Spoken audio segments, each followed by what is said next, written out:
नशीब मी घरी आल्यावरती माझं प्रमोशनचं पार्सल आलं. सो आधी मला कॉल आला सकाळी की मॅडम तुमचं पार्सल आलं आहे, पण मला माहीतच नव्हतं की मी काय मागवलं आहे. तर मी त्यांना विचारलं. मग मी माझ्या व्हॉट्सॲपला पण बघितलं तर येस माझं प्रमोशन आलेले. प्रमोशनचे कोलॅबरेशन पार्सल्स असतात ना ते आलेलं. सो ते मी बघितलं आणि तुम्हाला यूज करून मी नेक्स्ट व्हिडिओत सांगते कसं आहे.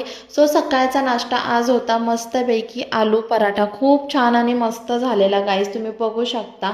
सो असंच छान असा ब्रेकफास्ट केला आणि बाहेर बापरे खूप पाऊस पडत आहे. 2-3 दिवस झालं सलग पाऊस चालूच आहे, थांबतच नाही आहे. सो बघू आता, कारण की बऱ्याच ठिकाणी पाणी वगैरे भरलेलं आहे मुंबईला वगैरे. सो मस्तपैकी पराठा खाल्ला आणि घरातली जी बेसिक कामं आहे ती करून घेतली आणि नंतर आता पूर्ण किचन क्लीन करायला काढायचं आहे मला, कारण की आता बरेच दिवस झाले बाहेर पण जाऊन आलो तर किचन क्लीन काही झालं नाही आहे. सो आता सगळं डीप क्लिनिंग करणार आहे. सो तो पण ब्लॉग मी तुमच्यासोबत नक्की शेअर करते आणि कोणाकोणाला आलू पराठा आवडतो नाश्त्याला नक्की कमेंट करून सांगा. बाय.